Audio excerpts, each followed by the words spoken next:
for something else. Tell me movies. Today is Halloween.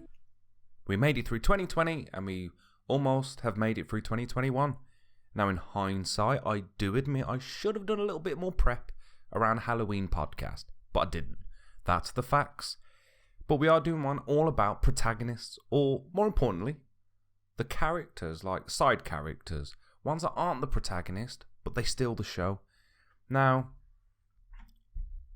a few examples would be like Hulk, the Incredible Hulk. He's the main character of the film Hulk, or the Incredible Hulk.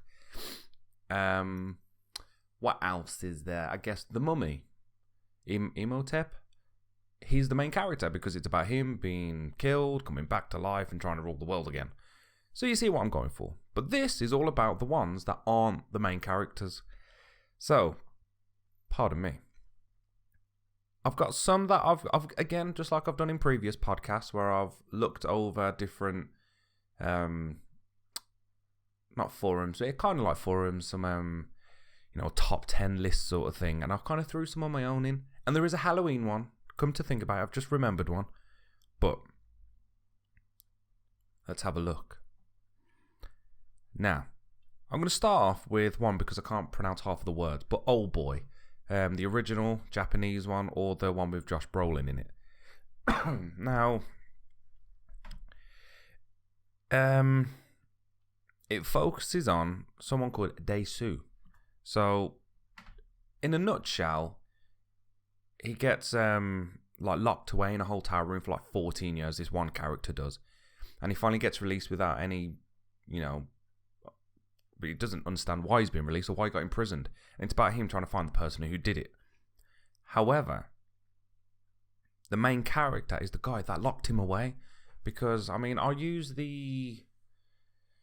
essentially, if I remember from the Josh Brolin one, Josh Brolin's character, he's basically the cliche, stereotypical man, womanizer, just an arsehole essentially. And I think it's when he was at school, the guy, so I'm going to use the Japanese names now, Woo Jin Lee, originally. But anyway, that was a terrible joke. But essentially, the basis of the film is when they were at school, the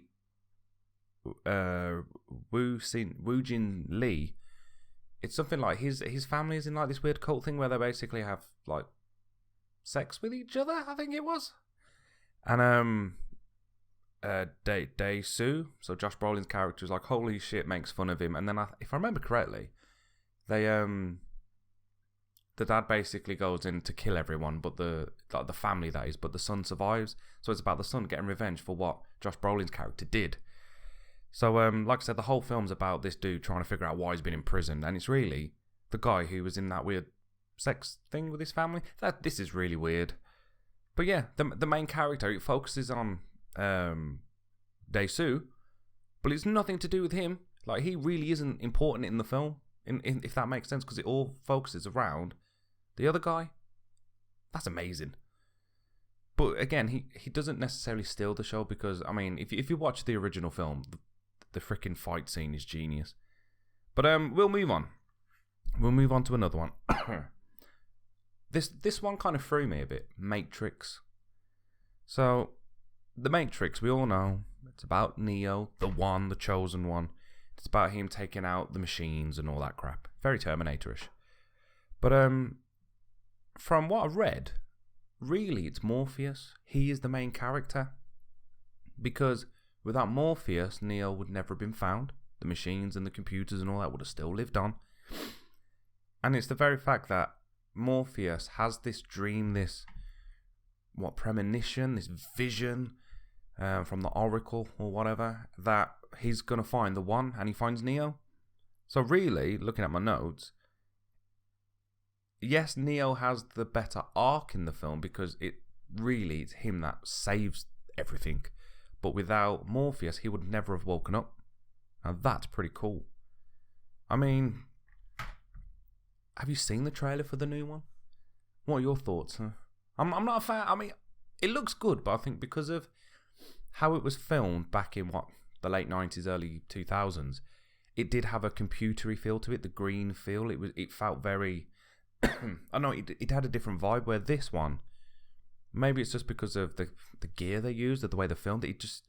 I don't know. It just looks a bit weird, and the fact he just looks like Keanu Reeves or John Wick. He doesn't look any different. But here's a cool one. Now this one is pretty cool. Titanic. Now it does follow Jack a lot. The film does. Now obviously Jack is the Leonardo DiCaprio character. Falls in love with the Rose. I forgot her name. Kate Winslet falls in love with her. And they do steamy things in a car. And he does a drawing which he didn't actually draw. Wasn't it James Cameron that drew that? Did James Cameron direct that? I'm sure he did. Anyway. But basically, I mean, I've wrote one line based on this side character thing. Because there's 2 timelines in it. Now, if you've watched the film, you'll know what I'm on about. If you haven't watched... Bear in mind, I should throw a spoiler warning out in this. Because I'm talking about all these films. So, spoiler, there's two timelines. You got the past and the present. So, the past is when the Titanic sank. Spoiler, yes, it did. If you didn't know that, please read on your history. But the other timeline is the present. So, I think it's when they found the Titanic. This is when this film's set around initially. And Kate Winslet's character, Rose, she's on this ship with them. And they're like, oh, we found the Titanic, and she's telling them all these stories about what she did. But the film is it's her film. I mean, she doesn't necessarily steal the show, but it's her film, it's her story. Jack's just a character, but he focuses on that aspect. And if we put the debate to rest, there was room on the door. That bit of driftwood. There was room. Here's one. The orchestra, the musicians that are playing, and they went down with the ship.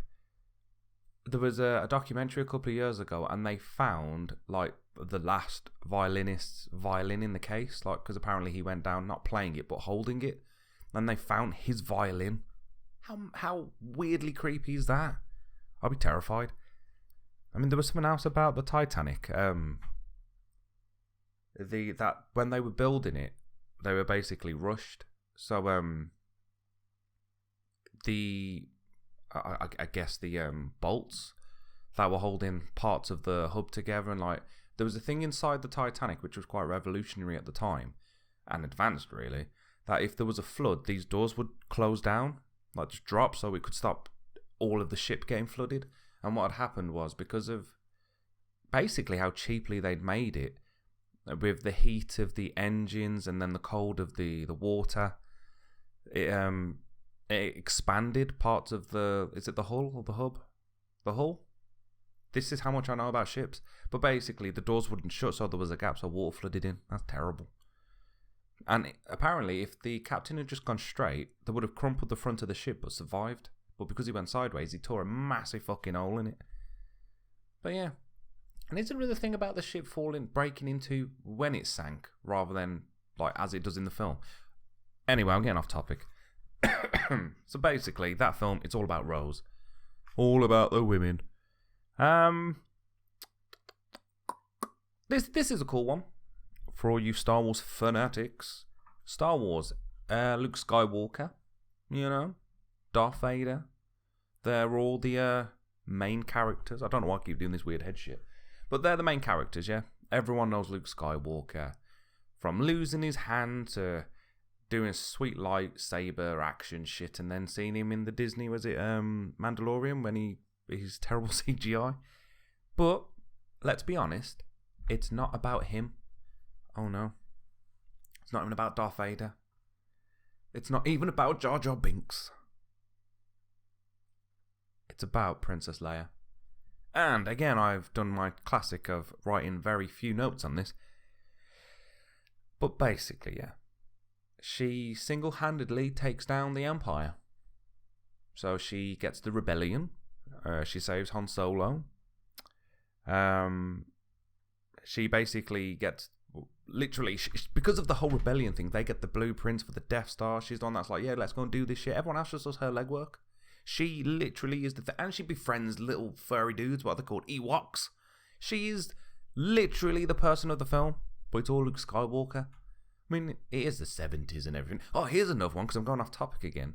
Apparently, what's his name? George Lucas? Matt Lucas is the comedian. But George Lucas, when filming, didn't he make her not... He told her that astronauts, or people in space, rather, don't wear underwear, so when she's wearing that weird gold thing with Jabba the Hutt, she's got no undies on. Here's a sick, demented little man. But anyway, so yeah, really, that film is all about Princess Leia. That's pretty badass, really. I mean, talk about girl power. She literally takes down the Empire. That's pretty cool. And doesn't she have the Force? Oh yeah, they do it in the new film. Again, spoiler. Is it in on The Force Awakens? The last film she was actually in, and she does that thing where she kind of uses the Force to fly through space.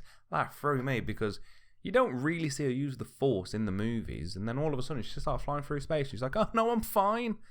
You know, a bit cold. But yeah. I mean, all the great action in that, and really, I mean, I've never read the books or the comics or anything really deep down into the detail, but just from the films, she does all that and it doesn't get a mention. Terrible. Now this one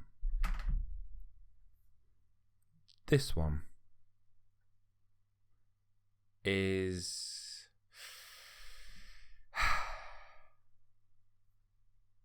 Well, it's Mad Max. Now, If you've ever watched Mad Max, you'll know that it's all about post-apocalyptic Australia. And it's one of Mel Gibson's best films, really. He has his original accent instead of the American one. But essentially, it's about a post-apocalyptic world where gasoline's a big thing. There's loads of gangs, raiders, that sort of thing. It's very Fallout-y. But essentially, Mad Max loses his family, and it's just about him kind of having this just mental breakdown, taking out the gang that killed his family, and then it's just him roaming the world, just trying to live. That's essentially the film. So the first film definitely is Mad Max. He's the main character. Then you got the second film, which is Road Warrior, which is just him getting into all sorts of palavers. Like I said, very Fallout-y, really. So he finds this group who have lots of gasoline, or the gasoline, and there's these other tribes, people that want the gasoline. He's like, I'll help you fight them as long as you give me some of the fuel. And then number 3 is Thunderdome, which again, he just kind of gets himself in this whole kerfuffle with Tina Turner. But it's number 4. Number 4, which is Fury Road with Tom Hardy and Charlize Theron. Pretty much guaranteed I butchered that name. And essentially, it's just kind of he gets caught up with this tribe again, but the main character is Charlize Theron's character, Furiosa. So their warlord, I forgot his name. Let me have a look.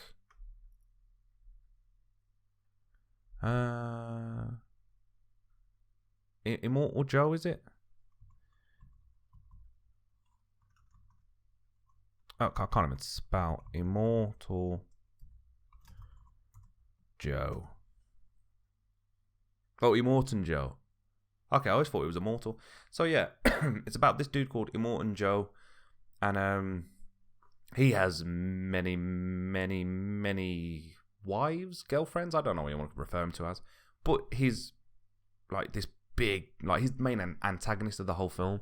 And here's a cool fact: he was the guy that played the original leader of the bad guys in the original Mad Max, Toe Cutter. That's pretty cool. But Furiosa, she's there to try and help the women escape and try and set the people free because of this Immortan Joe and how he does all the bad things. And really, Mad Max just kind of gets thrown into it. You know, he's not important in the film at all. I mean, for what most part of the beginning. Does he even say how many? I wonder how many words he said in the whole film. How many lines did Tom Hardy. Okay, so I've literally put how many lines did Tom, and he says Tom Hardy having Mad Max. Wow. Counting the opening voiceovers and discounting any grunts, Max, I can never say his last name, Rakatansky, has exactly 52 lines. Oh, he did announce that he would sign on for 3 movies, but that was back in 2015. But that's the thing. Like, he's the antagonist because it's Mad Max, or is he? Like, it's called Mad Max Fury Road, but really it's about Furiosa. That's pretty cool. And she's a pretty good character, I think. I mean, the one thing I like about Mad Max is how it portrays, like, that film especially. I know the first film, I'm sure I wrote something down about it before. Something about its budget. Yeah, Mad Max, it had a 350,000 Australian dollar budget, and it made over 100 million. You know what I mean? And it was, I mean, if you want some detail about how that film was made, watch documentaries on it. It was brilliant. But with Fury Road, a lot of the stuff you see was actual stunts and choreographed. It wasn't CG. They did a bit of colour grading on it, you know, making it a bit more orange. But for the most part, it's a fucking genius film. But again, just a classic one where it's got the dude's name all over it, but it's nothing really about him. He just finds himself in the wrong scenario. And he did 52 lines. Was it 52 lines or words? 52 lines. That's it. Crazy. Where did we get to? I've just put T2. Was that Terminator 2? I'm going to say T2 is Terminator 2. Literally doing... Yeah, I think it was. So, Terminator... Isn't there a thing in... Was it like Spain or something where they didn't actually have a word for Terminator? So it was like Al Terminato or something like that. That could have been something I got told years ago, but it's always stuck with me. So yeah, Terminator. This is a funny one because depending on what film you look at will determine who, I guess, the main character is. So obviously, it's all about John Connor. That was terrible, I know. But it's all about John Connor leading the resistance. But really, it's Sarah Connor because she's the one that raises John Connor. But then really, it's Kyle Reese because he goes back in time and then he mates, I don't know why I said that, but he mates Sarah Connor to have John Connor.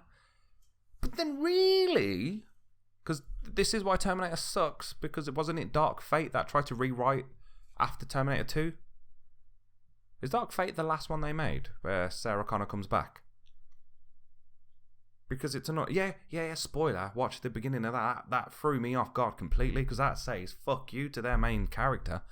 But, yeah, so the main thing I was getting at was, depending on what timeline you follow, if you want to follow the canon or you want to follow Rise of the Machines, whatever you want to follow, I don't know. But it's a weird one because sometimes it's John Connor. Like if you watched... what's the one with Christian Bale in it? Terminator Salvation? Like, he's not really the main character. That dude that plays the Avatar guy, he's the main character because he's like half man, half machine. Then he gives John Connor his heart, which then leads John Connor to live. So he's technically the main character. In T2, the Terminator gets, reprogrammed to come back to save Sarah Connor from the mental house. And then if you look at T1 Terminator, that's Kyle Reese because he comes back. But then if you look at Rise of the Machines, hang on, yeah, it's then Terminator again. And then you got Resistance. Not Resistance, sorry. What would you call it? Dark Fate, which is that androidy woman. That's all I can say.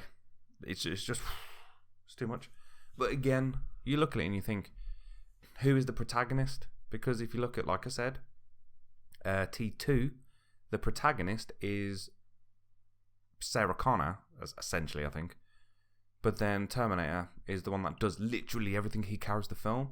You look at Salvation, it's not John Connor in that.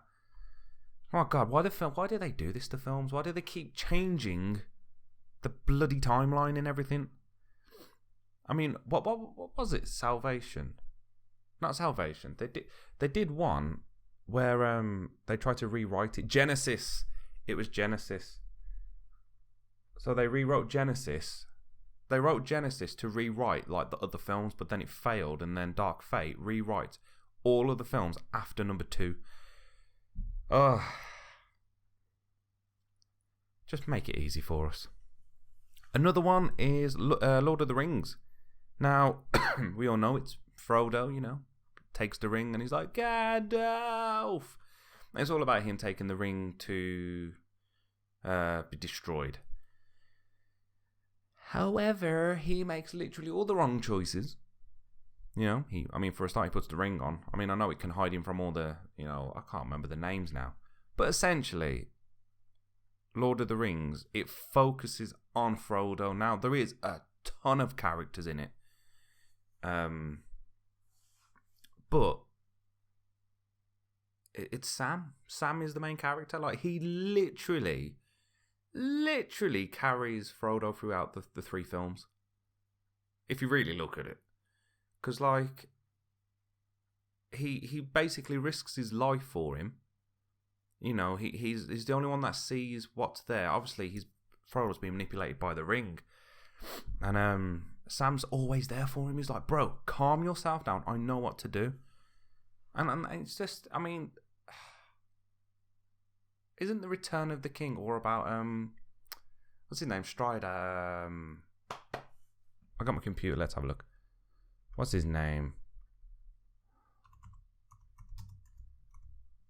Aragon. That's it. Yeah, he's to be the heir. Yeah, but again, it's quite cool how. The thing I do like about Lord of the Rings actually is when you get something like that, like a film to such a degree. Generally, the main character is going to be. You'd think it would be someone like Aragon because he fights and everything, and he's got such presence. But then the main character is this tiny little dude. You know what I mean? Like, he's the one that sees that Gollum's evil, where Frodo doesn't. Again, because he's being manipulated, and obviously Gollum, he knows all of that. But it was crazy because it's like, see, I'm going to divide people now. It's like Harry Potter. Now, I'm not a fan of Harry Potter. I like the story of it, but I don't know. I could never gel with it. And I've read almost the first book, almost.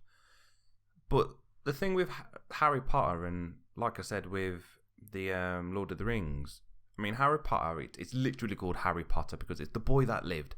But wasn't it Neville Longbottom as well? If it wasn't Harry, was it going to be him or something like that? I'm not the best person for any of this. But with Harry Potter, he's pretty useless. Yes, he can speak to snakes, and he has pretty much at one point. Isn't there a part where they literally all have the Deathly Hallows at once? What scene is that?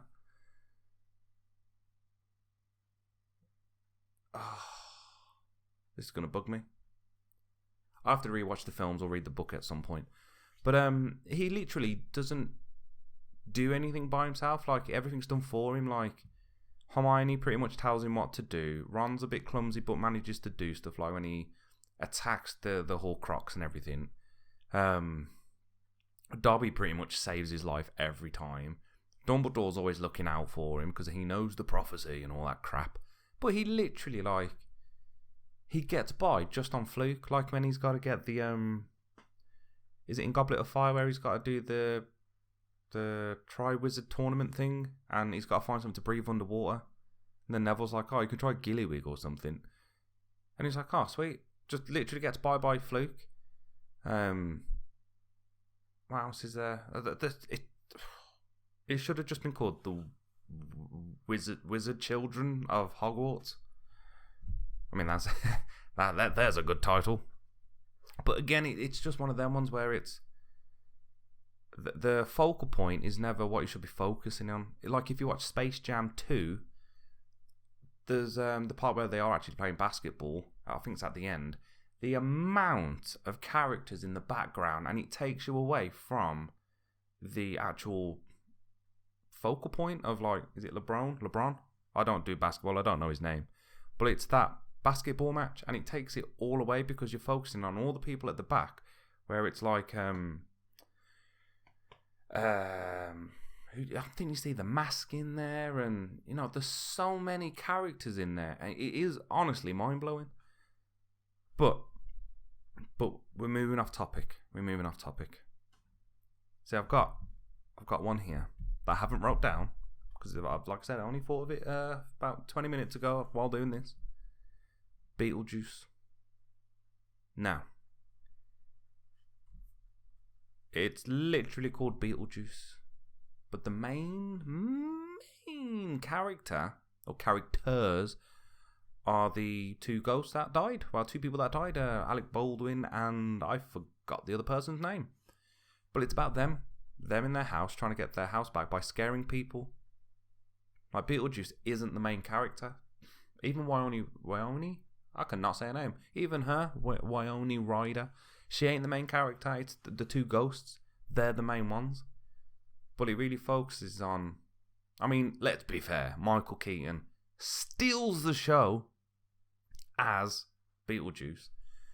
But he was just a crazy one. Like, when you really think about it, the film is about two people that died. Now they're trying to get their bloody their house back from the people, and then they realise, oh, this one can actually see us, and then she's like, I know how to help. We can use this dude who is from all sorts of time periods.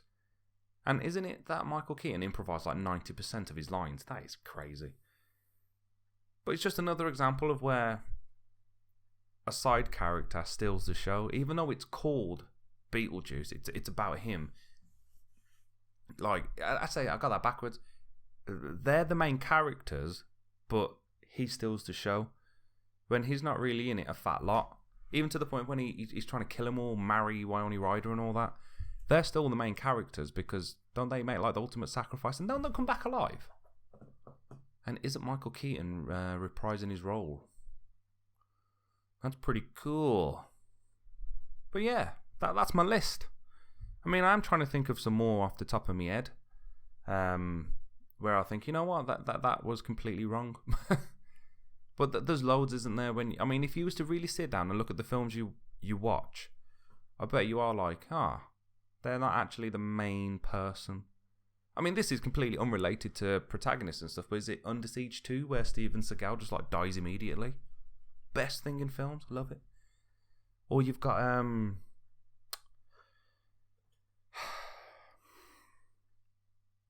what's it called? It's one of the X-Men films. I can't remember now. My brain's gone. But you get my point. If you was to really look at the films you enjoy watching, or even TV shows, I bet you would be kind of like, okay, it's like TV show just off the top of my head. When American Chopper first came onto the TV, like it's called American Chopper, it's about them building bikes. But let's be honest, watching the Turrells? Watching them argue is so much more entertaining than watching the bikes get built. But just another thing to take you away from what the actual thing is about. But enough of that, because I need a drink, and I'm losing my train of thought. There we go. Kind of similar, trains and tracks. But yeah, until then, I will see you soon. Have a good one, and happy Halloween. That was my laugh. Bye.